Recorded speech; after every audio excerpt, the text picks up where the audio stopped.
Mi sobrino robó y destruyó el anillo de bodas que mi difunta abuela me encomendó cuidar hasta que se casara mi hija. No sé ni por dónde empezar sin que se me apriete la garganta otra vez.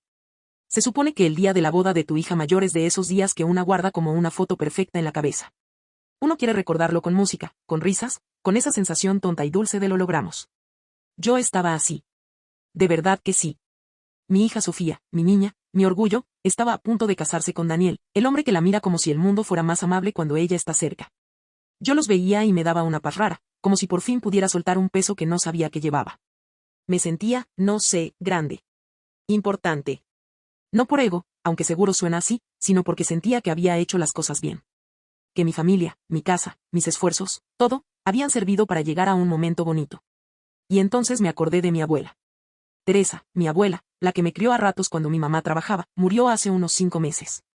Todavía me parece absurdo decirlo, porque durante años fue una presencia tan constante que yo juraba que era de esas personas que se quedan por pura terquedad. Luchó contra el cáncer con una mezcla de humor y rabia que la hacía parecer invencible. A veces se reía de su propia peluca y decía, mira, Emilia, me queda mejor que mi cabello de verdad. Otras veces, cuando el dolor la agotaba, apretaba los dientes y no dejaba que nadie la viera llorar. Yo la vi apagarse. La vi pasar de caminar sola a necesitar mi brazo. La vi pasar de cocinar su sopa favorita a no poder ni olerla. Y aún así, hasta el final, lo único que repetía era que quería vivir para ver a Sofía vestida de novia. No alcanzó. La última semana que estuvo lúcida, me pidió que fuera a su casa sola. Sin mi esposo, sin mis hijos, sin ruido. Solo yo. Me senté al borde de su cama. Tenía las manos frías y la piel como papel. Me jaló hacia ella con una fuerza que no sé de dónde sacó y me dijo, sin rodeos. Prométeme algo, Emilia. Yo le dije que sí antes de saber qué era. Así de grande era el poder que tenía sobre mí. Metió la mano debajo de la almohada y sacó un anillo envuelto en un pañuelo. Yo lo reconocí al instante. Era su anillo de bodas.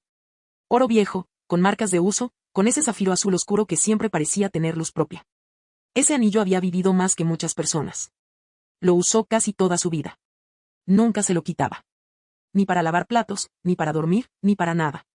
Era como parte de su cuerpo. Este anillo me cuidó a mí, me dijo, con esa voz ronca que se le quedó al final. Ahora tú lo cuidas. Y el día que Sofía se case, se lo das. Para que la bendiga. Para que le traiga prosperidad, o como quieras llamarlo. No me importa la magia. Me importa la intención. Yo le dije, abuela, no digas esas cosas. Y ella me cortó con la mirada. Emilia, mírame. Yo ya me voy. Y tú vas a hacer esto. Me lo prometes. Se lo prometí. Después de que murió, guardé el anillo como si fuera un pedazo de su alma. Lo llevé a un joyero para ajustarlo, porque el dedo de Sofía es más delgado que el de mi abuela. Richard, el joyero, un señor mayor con manos enormes y ojos tranquilos, me trató el anillo como si fuera un bebé. Me dijo, esto es historia, señora. Y yo casi lloré ahí mismo. Todo estaba listo. O eso creía. La mañana de la boda, mi casa era un caos controlado. Había flores en cajas, vestidos colgados, gente entrando y saliendo, mi hijo menor Tomás corriendo con una corbata en la cabeza como si fuera una banda de rock. Yo iba de un lado a otro con el celular pegado a la mano, respondiendo cosas, verificando cosas, fingiendo calma.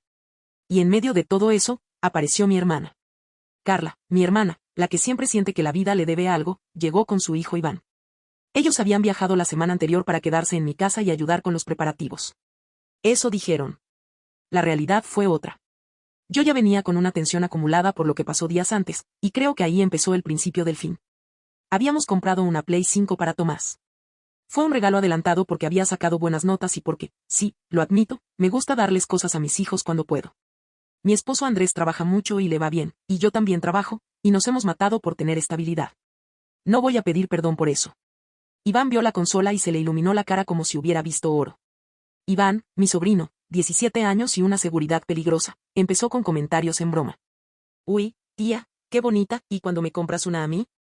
Yo me reí por compromiso y le dije, eso es de Tomás, Iván. Y él, sin perder la sonrisa, me dijo, pero tú puedes comprar otra. Si a ustedes les sobra. Ahí me cayó pesado. No por el comentario de dinero, sino por el tono. Ese tono de exigencia envuelto en chiste. Ese tono de no es pregunta, es aviso. Le dije, no voy a comprar otra, Iván. Ya está. Su cara cambió. Así, en un segundo. Como si le hubiera escupido. ¿Cómo que no? Y Tomás sí y yo no. Siempre igual contigo. Tomás se quedó congelado con el control en la mano, como si hubiera hecho algo malo por existir. Carla ni se movió. Estaba sentada en el sofá mirando su celular, como si la escena fuera parte del paisaje. Iván empezó a alzar la voz. Y yo, que ese día estaba cansada y con 1000 cosas encima, le dije, baja la voz en mi casa. Y él se rió. Se rió como se ríe alguien que no respeta nada. Tu casa, si te crees la gran cosa porque tu marido gana más. Ahí sentí una chispa de rabia. No solo por mí. Por Tomás, por mi casa, por mi abuela, por todo. Le dije, no te voy a comprar nada. Si quieres una, trabaja y cómpratela. Iván agarró la consola con las 2 manos, como si fuera a llevársela. Tomás gritó, mamá. Yo me levanté y le dije, suelta eso ahora. Iván apretó la mandíbula y, en vez de soltarla, la levantó un poco y la sacudió, como amenazando con tirarla al piso. Yo juro que vi esa idea cruzarle por la cabeza. Romperla solo porque yo dije que no. ¿Me vas a decir qué hacer?, me escupió. Carla por fin levantó la vista y, con la calma más cínica del mundo, dijo, Emilia, no te pongas así. Tú sabes cómo es Iván. Dale gusto y ya. Tú puedes. Yo la miré como si no la conociera. Le dije, ¿lo vas a detener o no? Y ella me respondió, sin vergüenza, ¿detenerlo por qué? Si solo quiere lo mismo que Tomás. No seas egoísta. Egoísta. A mí. En mi casa. Con mi hijo al borde del llanto. Me acerqué a Iván y le dije en voz baja, para que no fuera un espectáculo, si rompes eso, te vas de mi casa. Y tu mamá también. Iván sonrió. Pero fue una sonrisa fea, como de alguien que disfruta el conflicto. Tranquila, tía. No pasa nada, dijo, y dejó la consola sobre la mesa con un golpe. Tomás la agarró rápido, temblando. Carla suspiró como si yo fuera la exagerada. Esa noche le dije a Andrés que no quería a Carla e Iván en la boda si seguían así. Él me dijo, es tu hermana, Emilia. Y yo le respondí, sí, y por eso duele más. Carla e Iván se quedaron igual. Carla no pidió disculpas.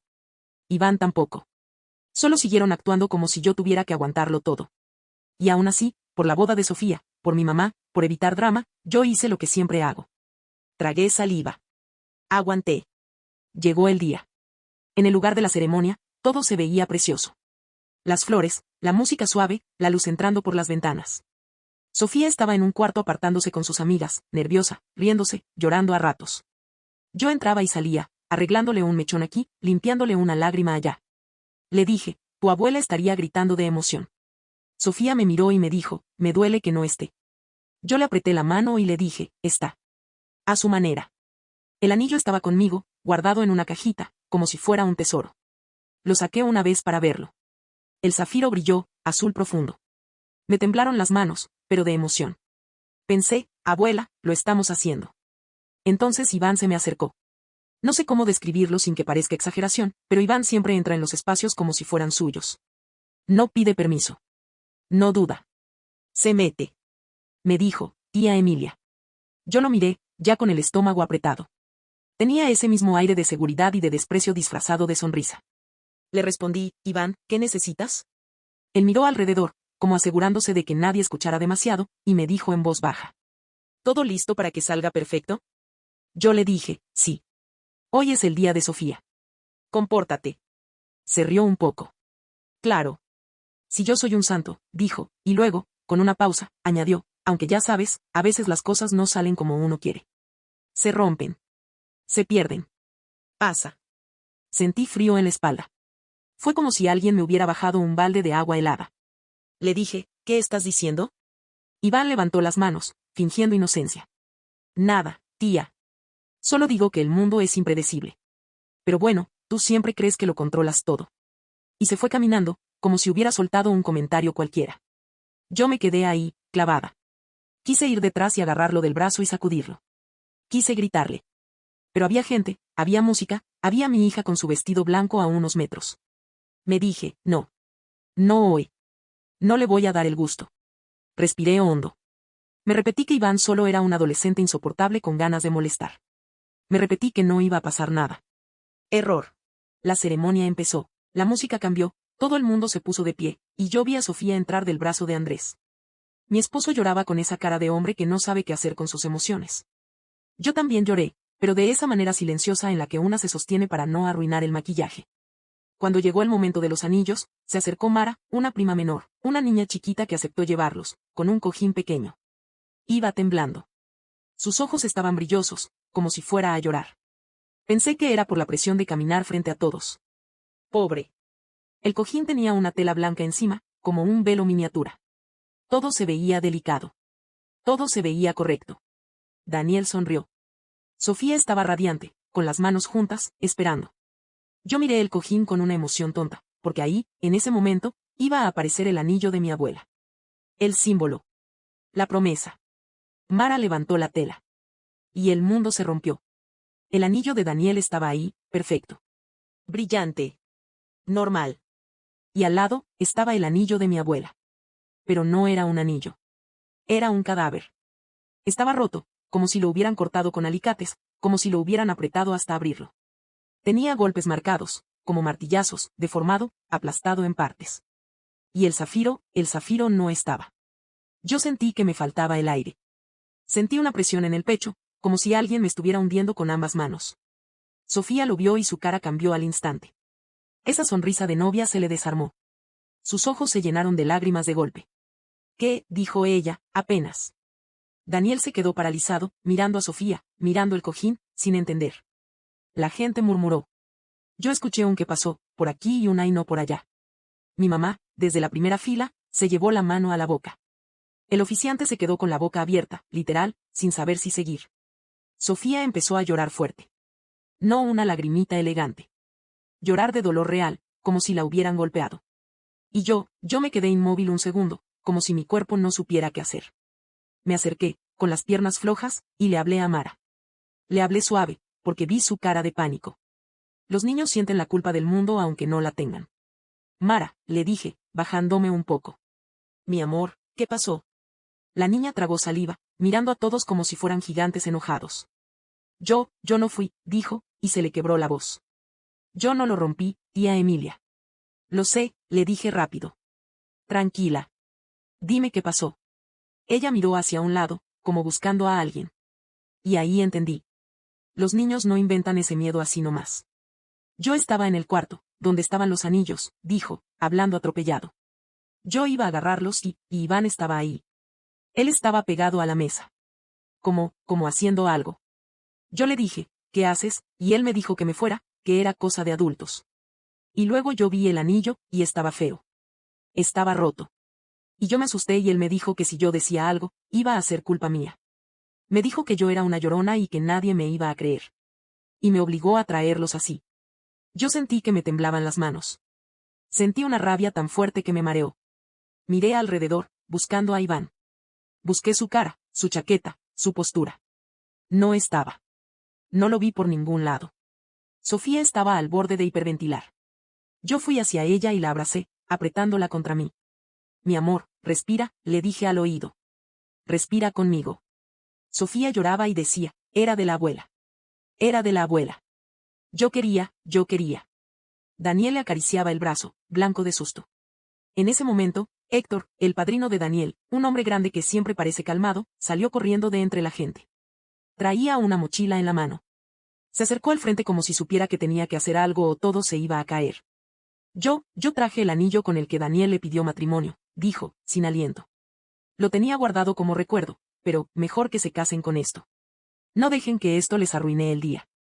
El oficiante respiró como si le devolvieran el guión. Sofía lo miró, llorando, y asintió, porque en ese momento uno no está pensando con claridad. Uno solo quiere que el dolor pare. La ceremonia siguió. Se casaron. Se besaron. La gente aplaudió. Y sí, fue bonito. Pero hubo un sabor amargo que no se fue. Fue como tener arena en la boca. Yo aplaudí. Yo sonreí para las fotos. Yo hice lo que hacen las madres. Sostuve el escenario para que mi hija no se cayera. Por dentro, yo estaba ardiendo. Cuando la gente se movió hacia la recepción, aproveché el ruido, la música, las risas, para buscar a Iván de verdad. Fui a los baños. Fui al estacionamiento. Entré a cuartos que no debía. Miré detrás de puertas, como una loca. Pregunté a 2 camareros si habían visto a un chico alto, con cara de pocos amigos. Me miraron raro. No estaba. Fui donde Carla. Ella estaba cerca de la mesa de postres, como si nada. ¿Dónde está Iván?, le pregunté, sin saludar. Carla me miró, fingiendo sorpresa. ¿Cómo voy a saber? Se habrá ido a tomar aire. Tu hijo destruyó el anillo de la abuela, le dije, bajando la voz. Y se robó la piedra. Carla me soltó una risa corta, cruel. Emilia, por favor, ¿tú me estás acusando de verdad de eso? Iván no haría algo así. Tú estás nerviosa y buscas a quién culpar. Una niña lo vio, le dije, apretando el vaso que tenía en la mano. Carla se encogió de hombros. Los niños inventan cosas. Además, tú siempre tienes esa manía de dramatizar. Capaz la niña lo tocó y lo rompió. Eso pasa. Yo la miré y sentí algo que no era solo rabia. Era asco. ¿Ni siquiera estás preocupada de que tu hijo no esté aquí?, le pregunté. Carla tomó un bocado de pastel, tranquila. Se sabe cuidar. No es un bebé. Y ahí entendí. Ese era el problema. Ella nunca vio a Iván como un niño que necesita límites. Lo vio como un rey que merece todo. Yo me fui de ahí porque si me quedaba, le iba a gritar. Y ese día era de Sofía. Esa noche, cuando la boda terminó, yo me quedé recogiendo cosas con la sonrisa pegada a la cara como máscara. Abracé a Sofía. Le dije que la amaba. Le prometí que iba a arreglarlo, aunque no sabía cómo. Cuando llegué a casa, me encerré en el baño y lloré como no lloraba desde el funeral de mi abuela. No era solo el anillo. Era lo que representaba. Era una promesa. Era un legado. Era mi abuela confiando en mí. Y yo fallé. Y lo peor fue que yo ya sabía, en el fondo, quién había sido. Porque esa amenaza disfrazada de broma, esa frase de a veces las cosas se rompen, no fue casualidad. Fue aviso. Y yo fui demasiado ingenua, o demasiado ocupada, para actuar. Actualización 1. Volví para actualizar porque cuando conté esto a un par de amigas, una me dijo, eso suena como una historia de Reddit. Y otra me dijo, escríbelo todo, porque te vas a volver loca si lo guardas. Así que aquí estoy, todavía con el corazón acelerado, y con la rabia que no se me baja. Después de la boda, encontrar a Iván fue casi imposible. Esa misma noche llamé a su celular. No contestó.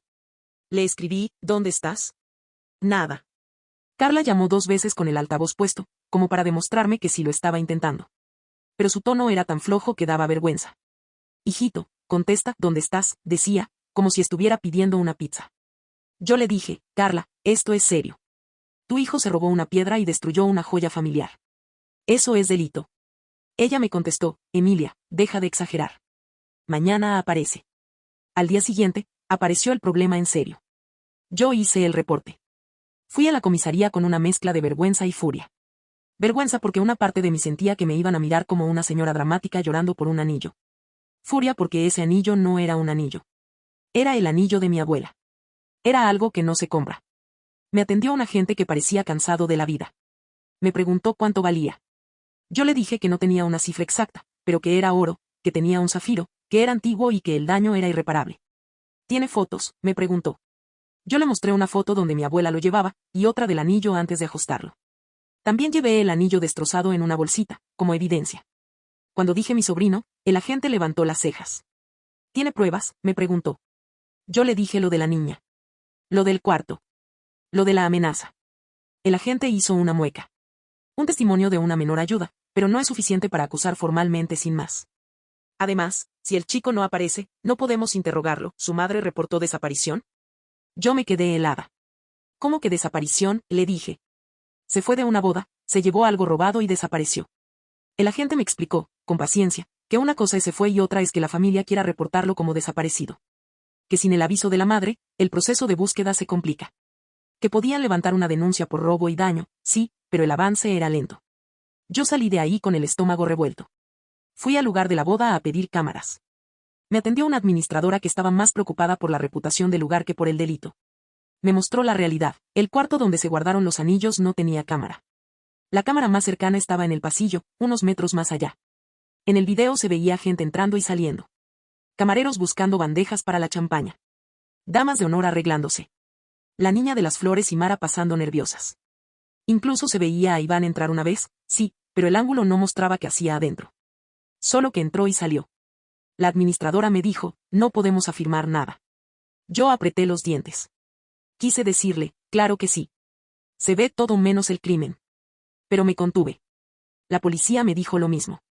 Sin evidencia clara, era palabra contra palabra. ¿Y Carla? Carla hacía lo imposible para que no se juntaran las piezas. La llamé y le dije, necesito que reportes a Iván. Necesito que lo traigas.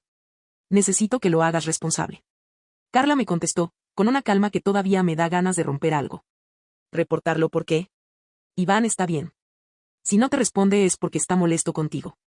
Tú lo humillaste con lo de la consola. Él solo se fue a despejarse. Carla, esto no es un berrinche. Robó, le dije. Emilia, de verdad, tú necesitas terapia, me soltó.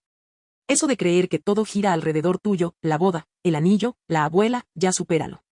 Yo casi tiré el celular. Casi. Los días siguientes fueron una mezcla de impotencia y vergüenza. Mi hija estaba recién casada, intentando ser feliz. Yo no quería contaminarle el inicio de su matrimonio con este veneno. Pero también me moría por dentro. Sofía me dijo una noche, llorando bajito, mamá, yo quería sentir a la abuela conmigo. Me hacía ilusión. Y ahora, siento que nos escupieron encima. Yo le dije, no voy a dejarlo así. Y lo dije con la voz que uso cuando cierro una puerta con llave. Esa voz de esto se acaba. Pero en ese punto yo todavía no tenía nada sólido. La policía avanzaba lento. Me pedían paciencia. Me pedían pruebas. Y Carla, en vez de ayudar, se dedicaba a sembrar dudas. En una reunión familiar, se atrevió a decir delante de mi mamá. Yo creo que la niña se inventó eso para encubrir que ella lo rompió. Así son los niños. No quieren problemas. Y mi hijo no haría tal cosa. Mi mamá la miró como si hubiera dicho una blasfemia. Mara es una buena niña, dijo mi mamá, con la voz temblando. Y yo vi tu hijo desde chiquito. Siempre fue difícil. Carla se ofendió, por supuesto. Ah, claro. Todos contra nosotros. Emilia siempre logra poner a todos contra mí, dijo, mirándome con odio. Y yo pensé, no, Carla. Tú sola lo haces. Solo que nunca te responsabilizas. La parte más absurda fue que Carla casi no buscaba a Iván. Le mandaba mensajes una vez al día, sin emoción. No llamó hospitales. No fue a casa de amigos. No hizo nada. Y yo, que no soy madre de ese chico, era la que tenía el corazón acelerado pensando en dónde estaba, qué había hecho, si había vendido la piedra, si estaba escondido, si iba a volver con otra cosa rota. Esa indiferencia fue lo que me prendió la alarma más grande. Porque Carla se divorció, entre otras cosas, por culpa de Iván. El padre de Iván, mi excuñado, era el único que le ponía freno. El único que le decía no. Carla lo odiaba por eso. Decía que era frío y controlador. La verdad es que estaba cansado de vivir con un adolescente que hacía berrinches como niño y con una madre que lo aplaudía. Cuando se divorciaron, Iván estaba contento. Lo escuché decirlo una vez, por fin se fue el policía. Así lo llamaba. Entonces, ver a Carla tan tranquila con su hijo desaparecido no me cuadraba. Era como si supiera exactamente dónde estaba. Como si fuera parte del plan. Y ahí fue cuando yo tomé una decisión que me da vergüenza admitir, pero que también salvó todo lo que vino después. Actualización 2. Yo no soy de revisar celulares. No soy de andar investigando a mi familia como si fueran delincuentes. Pero cuando alguien te destruye algo que no se puede recuperar, y encima te llama exagerada, algo dentro se rompe y te vuelves otra persona. Carla se estaba quedando en mi casa todavía. Sí. Ya sé. Suena estúpido. Pero después de la boda hubo confusión, gente que se quedó más días, y yo seguía intentando mantener la paz por mi mamá. Una tarde, Carla estaba en el baño y dejó su celular en la cocina. Sonó un correo. Lo vi prenderse. Y sentí esa tentación horrible. Esa voz que dice, solo mira. Solo para saber. Me odié un poco por hacerlo. Pero lo hice. El teléfono tenía clave, pero Carla es Carla. Su clave era algo ridículo y obvio. La adiviné al segundo intento. Eso ya dice mucho. Entré a sus mensajes. Nada de Iván. Cero. Como si él no existiera. Entré a redes. Nada. Entonces revisé el correo. Y ahí lo vi. Una factura. Un recibo de hotel. Al otro lado de la ciudad. La reserva era para esa misma noche. La noche de la boda. Sentí que el corazón me golpeó las costillas. No era una prueba legal todavía, pero era un mapa. Un punto en el mapa. Carla salió del baño y yo dejé el teléfono donde estaba, tratando de que mi cara no me delatara. Me temblaban las manos. Esa noche casi no dormí. Andrés me dijo, ¿qué te pasa? Y yo le dije, nada. Mentí. Porque no estaba lista para contarle que me había convertido en detective. Al día siguiente, Carla salió a comprar algo. Yo la seguí con mi carro, a distancia, sintiéndome ridícula, como si estuviera en una película barata. Carla no fue al hotel. Fue a un centro comercial. Compró cosas como si nada. Y volvió a mi casa. Comió. Se rió. Vio televisión. Yo estaba hirviendo por dentro. No le dije nada. Porque aunque quería enfrentarla, Sabía que si lo hacía sin pruebas, Carla iba a hacer lo mismo de siempre. Negar, llorar, gritar, hacerse la víctima, llamar a mi mamá, decir que yo la odiaba, y ya. No. Yo quería algo que Carla no pudiera torcer. Decidí ir al hotel yo sola, pero no como loca gritando. Fui como alguien normal. Fui al lobby y me senté un rato, fingiendo que esperaba a alguien. Miré discretamente los ascensores, la recepción, la entrada. Nada. Pregunté en recepción, con voz amable, si podían decirme si estaba hospedada una persona con cierto nombre. Obviamente me dijeron que no, por privacidad. Yo no soy tonta. Lo intenté por si acaso. Me fui con las manos vacías. Esa noche, Carla habló por teléfono en el patio. Yo la escuché desde la cocina. Decía cosas como, tranquilo, no, aquí no te van a encontrar, te dije que te calmaras, sí, ya sé, bueno, ya. No escuché un nombre. No escuché todo. Pero escuché suficiente para saber que no estaba loca. Al día siguiente, Carla me miró y me dijo, Emilia, ¿por qué me miras así? Pareces un policía. Yo le sonreí con esa sonrisa falsa que da miedo.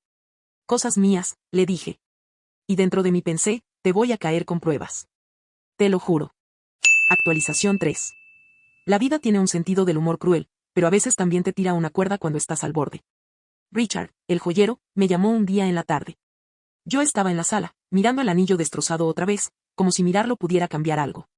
Richard sonaba alterado, y Richard no es de alterarse. Señora Emilia, me dijo, necesito que venga. Ahora. Por favor. Yo sentí un vacío en el estómago. ¿Qué pasó?, le pregunté. Un conocido mío trabaja con una casa de empeño en el centro, dijo. Llegó un joven intentando vender un zafiro. Un zafiro que, señora, yo estoy casi seguro de que es el del anillo que ajusté para usted. Yo lo reconocería en cualquier parte. Yo me quedé muda. Sentí que me ardían los ojos. ¿Cómo está tan seguro?, logré decir. Por la talla, por el tono, por unas pequeñas marcas internas que vi cuando lo ajusté, dijo. No es magia, es oficio. Y el zafiro, tiene señales de haber sido arrancado con fuerza. Eso no pasa por accidente. Me puse los zapatos sin pensar. Andrés me preguntó qué pasaba y yo le dije, ven conmigo. Ya no podía cargarlo sola. Llegamos al taller de Richard y él estaba ahí, parado como si hubiera recibido un golpe. A su lado estaba un hombre con cara de preocupación, sosteniendo una memoria USB en la mano. Ese hombre era el dueño de la casa de empeño. Venía agitado, como si hubiera corrido. Lo tengo, dijo apenas entramos, levantando la USB. Lo tengo grabado. Richard me miró y dijo, yo le dije que revisara las cámaras. El dueño asintió y me dijo, no puedo retener una piedra si no sé que es robada. Pero cuando Richard me dijo que podía ser de una familia, que el dueño original estaba aquí, yo revisé. Y sí, el que lo trajo era un muchacho.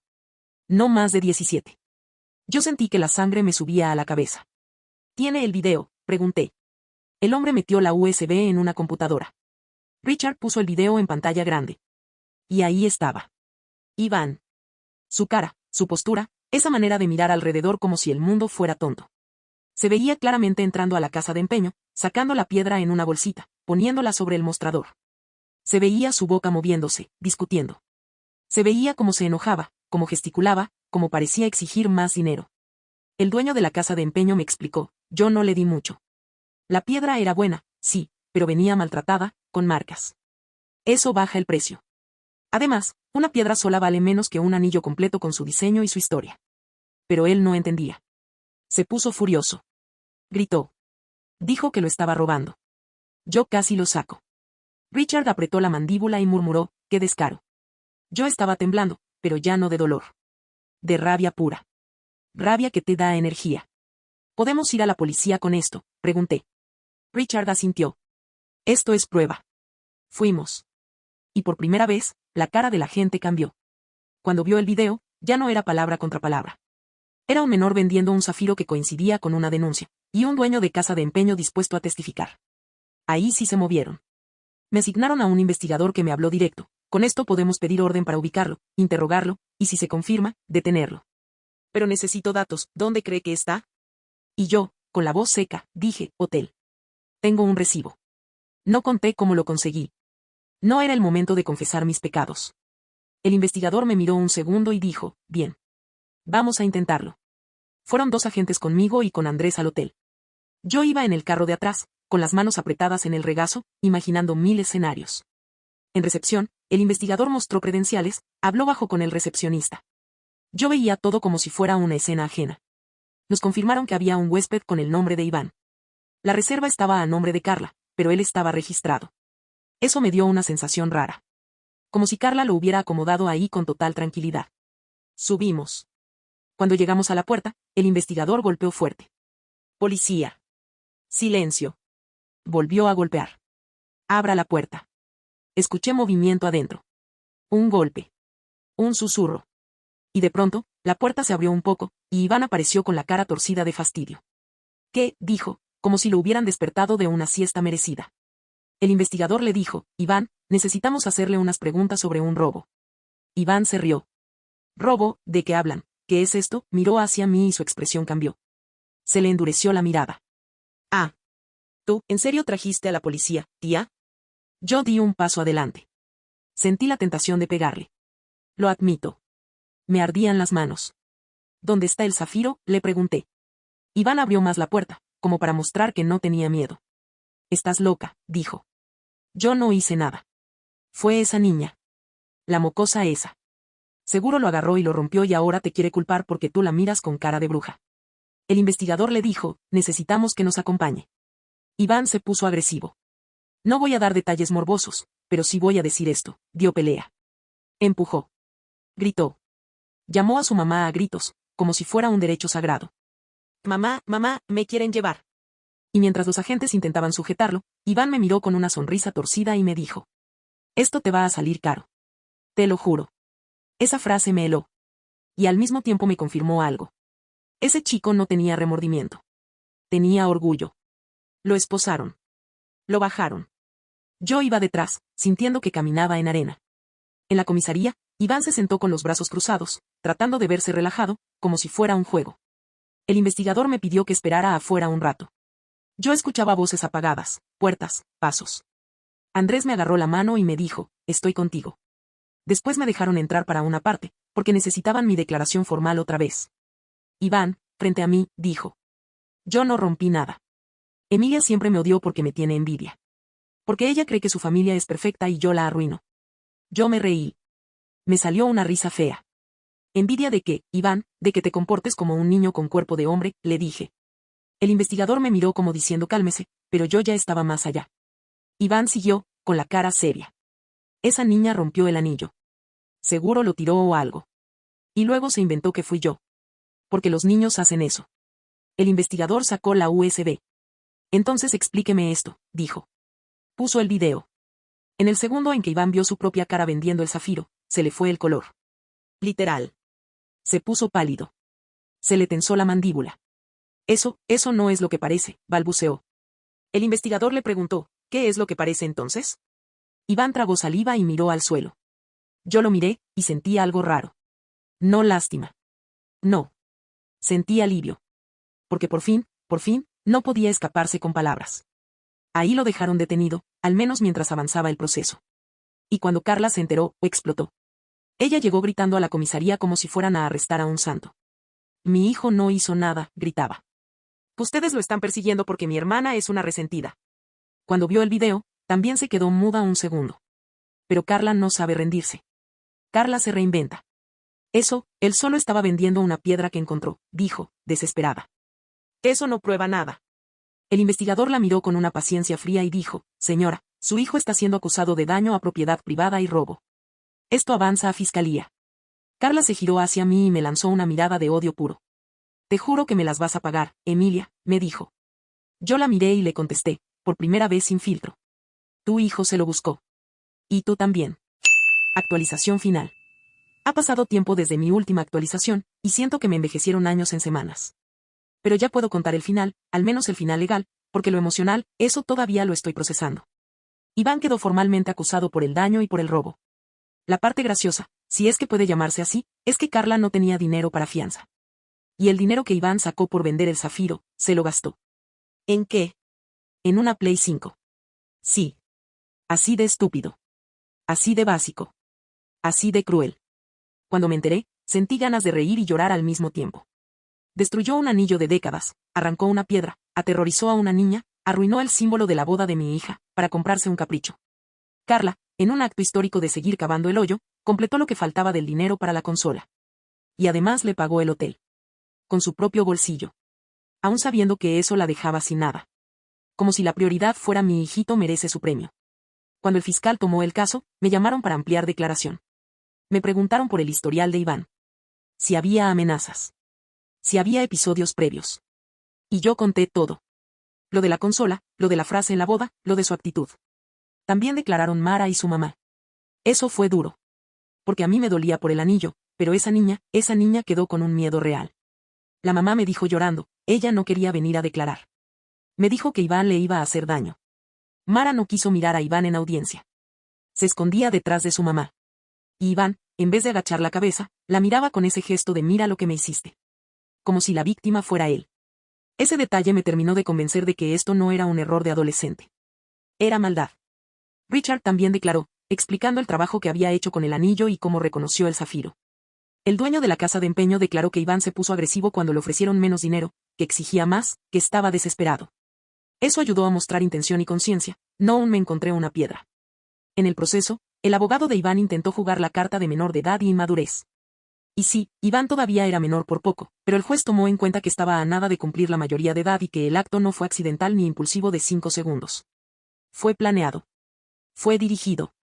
Fue con intención de causar daño emocional. Esa parte fue clave. Porque, según lo que se discutió, Iván no solo destruyó el anillo para robar. Lo destruyó para humillar. Para vengarse. El fiscal lo dijo de una manera que me dejó temblando, aquí hay un elemento de crueldad. Un mensaje. Obligar a una menor a entregar el anillo destruido en plena ceremonia es un acto de daño moral deliberado. Cuando escuché eso, sentí que alguien por fin ponía palabras a lo que yo sentía desde el primer segundo. No fue solo pérdida material. Fue un ataque. Mi hija Sofía también dio su testimonio. Eso fue de las cosas más difíciles de ver. Ella se paró, con la voz firme a pesar de las lágrimas, y dijo algo así como, no es por joyería. Es por mi abuela. Es por lo que significaba. Ese momento era sagrado para mí, y él lo ensució. Daniela sostuvo de la mano y yo casi me desarmo. El juez escuchó todo. Y cuando le tocó hablar a Iván, Iván intentó hacer su show. Dijo que yo lo odiaba.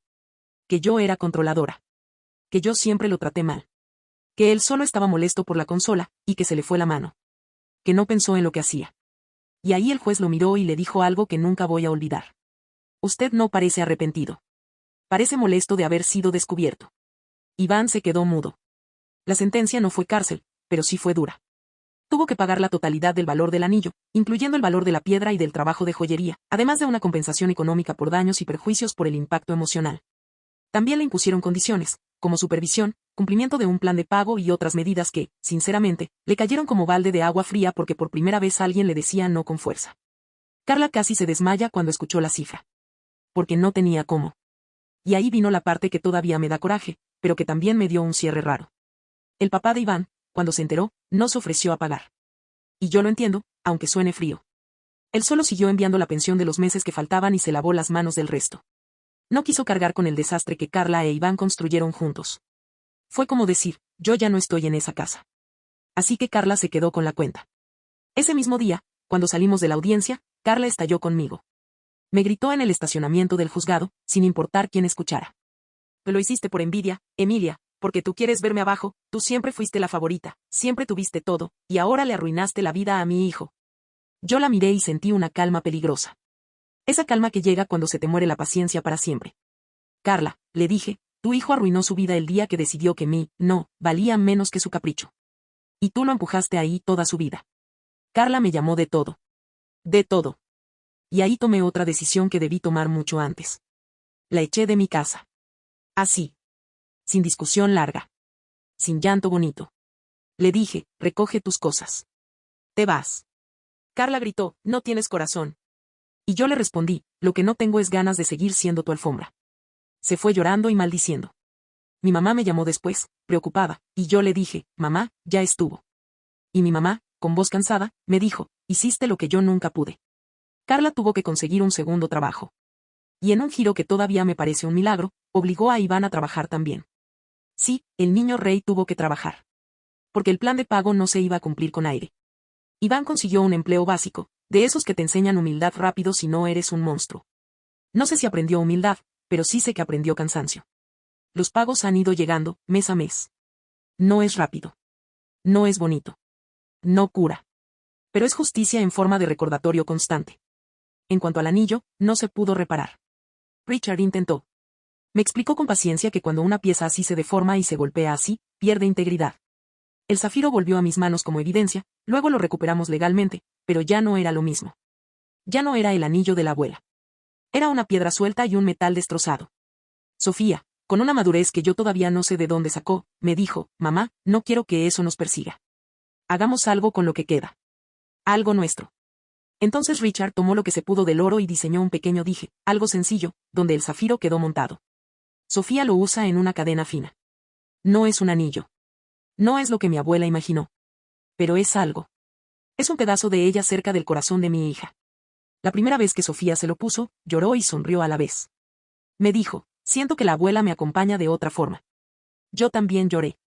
Y ahí, por primera vez desde la boda, respiré. Iván no me habla. Carla tampoco. Y sinceramente, eso es paz. Mi casa volvió a sentirse segura. Mis hijos volvieron a reír sin miedo a que alguien les rompa las cosas por capricho. Mi esposo me dijo una noche, te veo más tranquila. Y yo le dije, porque ya no estoy intentando salvar a quien no quiere salvarse.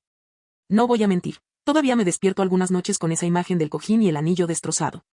Todavía siento la rabia subir como fuego cuando pienso en la cara de Iván obligando a una niña a entregar eso frente a todos. Todavía me duele haber fallado a mi abuela. Pero también aprendí algo que me costó caro, la familia no te da permiso para ser cruel. Y decir no a tiempo es más amoroso que aguantar por miedo al drama. Si mi abuela estuviera aquí, creo que me diría lo mismo que me decía cuando yo era niña y dudaba de mí. Emilia, no seas boba. Defiéndete. Y esta vez, lo hice.